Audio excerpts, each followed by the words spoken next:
Hello student, welcome to Vibits channel. आज हम देखेंगे प्रायोन प्रोटीन के बारे में कि बॉडी के अंदर कुछ ऐसी प्रोटीन प्रेजेंट होती हैं जो नॉर्मल कंडीशन में प्रेजेंट होंगी तो कुछ फंक्शन करके जाएंगी। जैसे हो गया सेल सेल एडिशन करना, इंट्रासेलुलर सिग्नलिंग करना, माइलिन जो शीथ होता है उसके ऊपर कुछ फंक्शन करके जाती हैं। लॉन्ग टर्म जो मेमोरी होती है उसके अंदर काम आती हैं। तो ये कुछ ऐसी प्रोटीन होती हैं बॉडी के अंदर जो क्या होती हैं नॉर्मल कंडीशन में तो कुछ नॉर्मल फंक्शन करके जाती हैं। अगर इनके अंदर म्यूटेशन हो जाता है तो ये क्या करती हैं, एबनॉर्मल कंडीशन आ जाती है, यानी कि ये म्यूटेटेड हो जाती हैं। तो देखिए प्रायोन जो होते हैं ये क्या होते हैं। प्रायोन एक टाइप की प्रोटीन होती है जो इनके पास में खुद का न्यूक्लियस वगैरह कुछ नहीं होता है।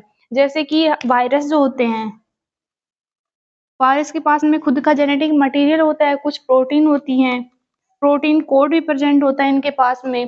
तो ये प्रायोन जो प्रोटीन होती हैं इनके पास में ना तो न्यूक्लियस ना सॉरी न्यूक्लियस भी नहीं होता है इनके पास में, ना ही खुद का कोई जेनेटिक मटेरियल प्रेजेंट होता है, ना कोई कैप्सिड वगैरह जैसे स्ट्रक्चर भी कोई प्रेजेंट नहीं होती। केवल इनके पास में प्रोटीन होती है, प्रोटीन से ही मिलकर बनी होती है। फिर देखें स्मॉल इन्फेक्टिव एजेंट होता है, यानी कि प्रायोन क्या है, एक टाइप की प्रोटीन है। प्रोटीन किससे मिलकर बने होंगे, अमाइनो एसिड से मिलकर बने होंगे। तो ये क्या होती हैं, स्मॉल इन्फेक्टिव, यानी कि इन्फेक्शन वगैरह कुछ करके कोज करके जाएंगे, डिजीज कोज करके जाएंगे। फिर इसका जो नाम था वो दिया था स्टैनले प्रोसिनर ने दिया था। ये भी पूछा गया है एग्जाम के अंदर कि ये जो नाम था प्रायोन किसने दिया था, तो स्टैनले ने दिया था। आप देखें कुछ ऐसी डिजीज होती हैं जो ह्यूमन और एनिमल्स वगैरह हैं इनके अंदर डिजीज कोज करके जाएंगी। तो ये जो प्रोटीन होती है इनको नाम दे देते हैं प्रोटीनेशियस इन्फेक्शन पार्टिकल्स होते हैं ये। इनके अगर देखें तो कितने अमाइनो एसिड से मिलकर बनी हो सकती हैं, 250 अमाइनो एसिड से मिलकर बनी हो सकती हैं। फिर प्रायोन जो प्रोटीन होती है इनको रिप्रेजेंट करते हैं हम PRP, prion PR protein P. अब ये जो जीन होती है प्रायोन प्रोटीन की, इनका जो जीन होता है ये क्रोमोसोम नंबर 20 के ऊपर प्रेजेंट होता है। फिर देखें प्रायोन जो होती हैं नॉर्मल प्रोटीन होती हैं। जब ये प्रोटीन है तो नॉर्मल फंक्शन करके जा रही हैं। अब क्या होगी, इनके अंदर कुछ फोल्डिंग होते टाइम में ये फोल्डिंग जो है वो इनकरेक्ट हो जाए, यानी कि जो नॉर्मल प्रायोन प्रोटीन है, नॉर्मल वाली, ये अल्फा हेलिक्स की फॉर्म में होती है। और जब प्रोटीन जो है अल्फा हेलिक्स कैसे स्ट्रक्चर है प्रोटीन की, सेकेंडरी टाइप की, सेकेंडरी स्ट्रक्चर ऑफ प्रोटीन। तो क्या होता है जब ये फोल्डिंग हो रही हो इस प्रोटीन की अल्फा हेलिक्स की, तो ये क्या हो जाए, इसके अंदर फोल्डिंग इनकरेक्ट होकर के ये बीटा शीट में कन्वर्ट हो जाए। तो ये जो प्रोटीन होती है ये इन्फेक्शियस बन जाती है, या इसको हम बोल देते हैं म्यूटेटेड प्रोटीन। तो जो प्रायोन प्रोटीन है वो नॉर्मल प्रोटीन होती है, जब इसकी फोल्डिंग जो है वो इनकरेक्ट हो जाए तो इसमें म्यूटेशन हो जाता है, यानी कि डिजीज कोज कर सकती है और इसको हम इन्फेक्शियस प्रोटीन भी बोल सकते हैं। फिर देखिए इसके करेक्टर की अगर बात करें तो जो नॉर्मल टेम्परेचर की अगर देखें 90 डिग्री सेंटीग्रेड जो टेम्परेचर होता है इस पर जो प्रायोन प्रोटीन है ये नॉर्मल कंडीशन में प्रेजेंट रह सकती है। बट अगर वो जो वायरस होता है, वायरस क्या होता है 90 डिग्री सेंटीग्रेड के ऊपर वो नॉर्मली प्रेजेंट नहीं रह पाएगा। प्रायोन जो प्रोटीन होती है नॉर्मल टेम्परेचर 90 डिग्री तक ये प्रेजेंट रह सकती हैं, नॉर्मल रहेंगी, इनएक्टिव नहीं होंगी। बट जो वायरस होता है उसकी सेल जो होती है इनएक्टिव हो जाती है। प्रायोन जो होती है infectious is non sensitive to radiation treatment, यानी कि जैसे हम डीएनए या आरएनए की बात करें, डीएनए या आरएनए, तो कोई भी डीएनए एंजाइम डीएनए को डिग्रेड कर सकता है और कोई भी आरएनए जो है ये आरएनए को डिग्रेड कर सकता है।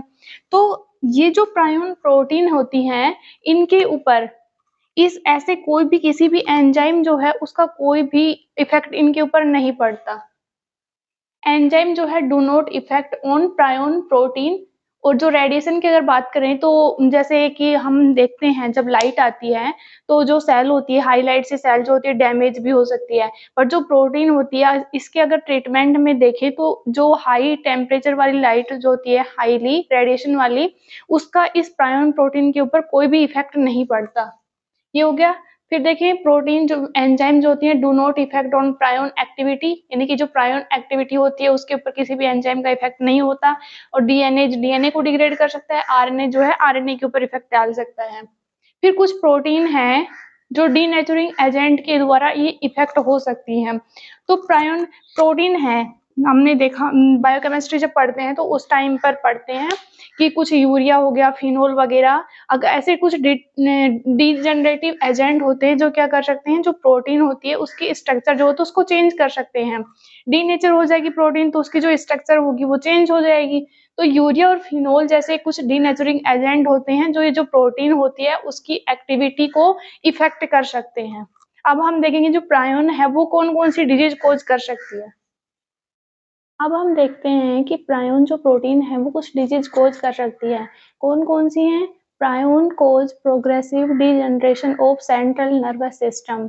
तो क्या होता है कि जब प्रोटीन जो थी ये फोल्ड हो रही थी अल्फा हेलिक्स से, नॉर्मल प्रोटीन थी ये, बट अगर इसके अंदर फोल्डिंग जो है वो इनकरेक्ट हो जाती है तो ये बीटा सीट लाइक स्ट्रक्चर बना लेती है और इसके एग्रीगेशन से ये एग्रीगेट होंगी, एग्रीगेशन से एक स्ट्रक्चर बनाती हैं तो इसको बोल देते हैं एमाइलोइड फाइबर। एग्रीगेशन से एमाइलोइड फाइबर ऐसी स्ट्रक्चर बनेगी और ये बाद में क्या करेगी, आगे चल करके उसके अंदर और एक्यूमुलेशन होगा, एक्यूमुलेशन से प्लेग्यू होगी, प्लेग्यू लाइक एक स्ट्रक्चर बनेगी, यानी कि जो न्यूरॉन होती है वो डिजनरेट वाले स्ट्रक्चर बन जाएगी, न्यूरॉन जो होंगी डिजनरेट होना स्टार्ट हो जाएंगी। लिखवा देती इसके एक्यूमुलेशन से प्लेग्यू लाइक स्ट्रक्चर बनेगी, तो इसलिए इसको बोल देते हैं सेंट्रल नर्वस सिस्टम जो होता है वो डिजनरेट होना स्टार्ट हो जाता है।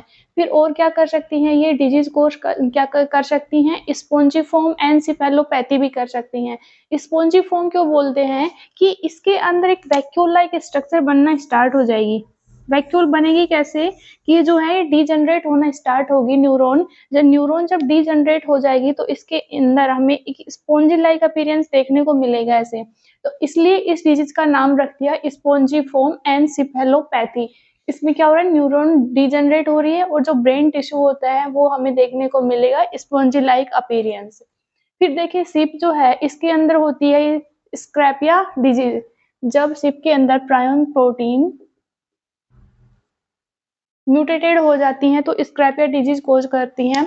सबसे पहले जो डिजीज देखी गई थी वो सिप के अंदर ही देखी गई थी, प्रायोन डिजीज जो थी इन्फेक्शन वाली, इसका नाम रखा था स्क्रैपिया डिजीज। कैटल के अंदर ये करती है मैड काउ डिजीज और ह्यूमन के अंदर एक कोरू डिजीज भी करती है और एक होती है क्रेटजेफेल्डेट जैकब डिजीज। इसके अंदर क्या होता है, क्रेटजेफेल्डेट जैकब डिजीज के अंदर जो लॉस होता है, मोटर फंक्शन जो होता है उसका लॉस होना स्टार्ट हो जाता है। ये हो गए प्रायोन प्रोटीन के द्वारा कौन कौन सी डिजीज कोज की जाती हैं। Okay, thank you for watching this video.